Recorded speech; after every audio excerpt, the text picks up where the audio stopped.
नमस्कार दोस्तों, स्वागत है आपका हमारे चैनल में। आज हम बात करेंगे कर्मों का फल सबको भोगना पड़ता है, चाहे वो भगवान हो चाहे वो इंसान हो।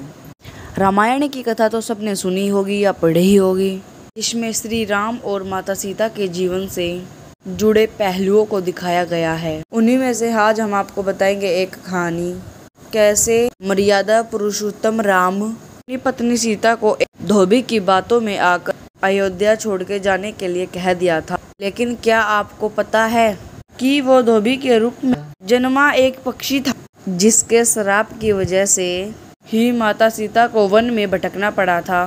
जी हाँ, आपने सही सुना, माता सीता को श्राप मिला था।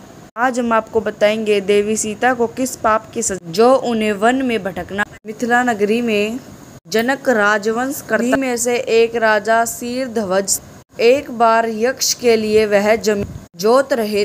उसी समय वहां से एक छोटी कन्या ली। इस सुंदर कन्या को देखकर राजा बहुत ही खुश हुआ। उन्होंने उस कन्या को अपनी पुत्री बना उसका नाम सीता रख दिया। एक दिन सीता अपनी सहेलियों के साथ बगीचे में खेल रही थी। वहां उन्हें एक तोते का जोड़ा दिखाई दिया जो बहुत ही खूबसूरत था। वह पक्षी एक पर्वत की चोटी पर बैठकर बातें कर रहे थे। पृथ्वी पर एक श्री राम नाम से विख्यात एक बड़े सुंदर राजा होंगे। उनकी महारानी का नाम सीता हो। श्री राम सीता के साथ कई वर्षों तक राज्य करेगी। धन्य है वो जानकी देवी, धन्य है श्री राम। तोते की ऐसी बात सुनकर सीता ने सोचा कि ये दोनों तो मेरे बारे में ही बातें कर रहे हैं।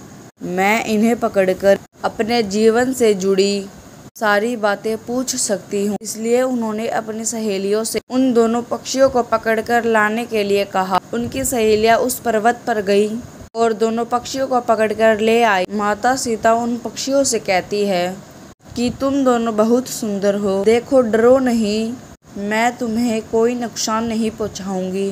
तुम मुझे बस ये बताओ कि तुम कौन हो, कहाँ से आए हो, ये राम कौन है और सीता कौन है, तुम्हें उनके बारे में कैसे पता। हे माता, सीता के पूछने पर दोनों पक्षी बताते हैं कि एक बहुत विख्यात महर्षि वाल्मीकि है, हम दोनों उन्हीं के आश्रम में रहते हैं।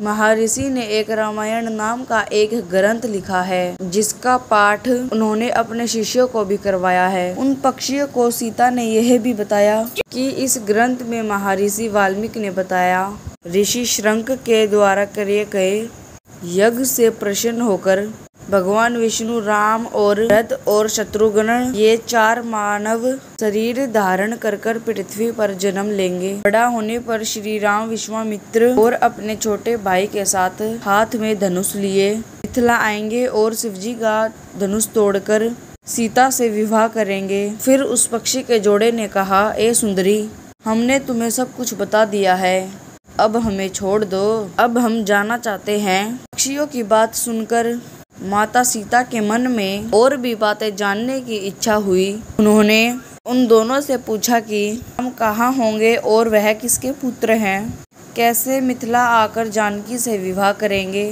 हर तोता बोला कि श्री रामचंद्र का मुख कमल के समान सुंदर होगा, नेत्र बड़े बड़े खिले हुए, नासिका ऊंची पतली भुजाएं, गला शंख के समान होगा। मैं उनका क्या वर्णन करूं, इनके गुणों का बखान 100 मुख वाला भी नहीं कर सकता। दोनों पक्षी कहते हैं कि जानकी देवी धन्य हो, जो जल्द ही रघुनाथ की पत्नी बनकर उनके साथ कई वर्षों तक राज करेगी। लेकिन तुम कौन हो? पक्षियों की बातें सुनकर सीता ने कहा, जिसे तुम लोग जानकी कह रहे हो वो मैं हूँ। माता सीता कहती है उन दोनों को, तुम दोनों को जब ही छोड़ूंगी जब श्री राम मुझे यहाँ आकर विवाह करेगा, जब तक तुम दोनों मेरे घर में रह सकते हो। यह सुनकर तोता माता जानकी से कहता है कि हम तो वन के पक्षी हैं, हमें घर में सुख नहीं मिलेगा, मैं गर्भवती हूँ, मुझे जाने दो, अपने स्थान पर जाकर बच्चे पैदा करूंगी, चाहे तो उसके बाद फिर से मैं यहाँ आ जाऊंगी। उसके कहने पर माता सीता ने उसे नहीं छोड़ा। उसके पति यानी नर तोते ने कहा, सीता, मेरी पत्नी को छोड़ दो, वो गर्भवती है, जब यह बच्चों को जन्म दे देगी फिर मैं उसे लेकर तुम्हारे पास आ जाऊंगा। अब माता सीता ने कहा, तुम आराम से जा सकते हो, लेकिन यह मुझे पसंद है। तुम घबराओ नहीं, मैं इसकी अच्छे से देखभाल करूंगी। जब सीता ने मादा तोते को छोड़ने से मना कर दिया तब वह पक्षी दुखी हो गया। पक्षी माता सीता से दोबारा निवेदन करता कि मैं अपनी पत्नी के साथ उसके बिना जिंदा नहीं रह सकता, इसलिए इसे छोड़ दो। माता सीता तुम बहुत अच्छी हो, मेरी प्रार्थना मान लो। इस तरह उसने बहुत समझाया, पर सीता ने उसकी पत्नी को नहीं छोड़ा। तब मादा पक्षी ने क्रोध जब सीता को श्राप दिया, अरे जिस प्रकार तुम मुझे इस समय अपनी पत्नी से अलग कर रही हो, ऐसे ही तुझे भी स्वयं गर्भवती की अवस्था में श्री राम जी से अलग होना पड़ेगा। कुछ दिन पति से बिछड़ने के दुख में मादा पक्षी के प्राण निकल गए। पत्नी की मौत हो जाने पर नर पक्षी ही हो गया। वह सीता जी से बोला कि मैं मनुष्य से भरी श्री राम की नगरी अयोध्या में जन्म लूंगा। तेरे ही कारण पति के वियोग से उठाना पड़ेगा। यह कहकर वह वहां से उड़ जाते हैं। कुछ सालों बाद उनका जन्म अयोध्या में धोबी के घर में हुआ। धोबी के कारण ही सीता माता का अपमान हुआ था। उन्हें अपने पति श्री राम से अलग होना पड़ा था। उस तोते का श्राप ही सीता जी के पति श्री राम से बिछड़ने का कारण बना। इसलिए जब माता सीता गर्भवती थी तो उन्हें भी पति से दूर वन में रहना पड़ा था। आपने अक्सर लोगों को कहते हुए सुना होगा, हमें अपने कर्मों का फल यही मिलता है। इस कहानी से बात सिद्ध हो जाती है कि कर्म के फल से कोई भी नहीं बच सकता, चाहे वे भगवान राम हो, चाहे वे माता सीता हो, चाहे वे मनुष्य हो, सभी को अपने कर्मों का फल भोगना पड़ता है। तो दोस्तों, आप भी अपने अच्छे काम करें तो आपको अच्छा फल मिलेगा, अगर आप बुरे काम करेंगे तो आपको बुरा फल मिलेगा।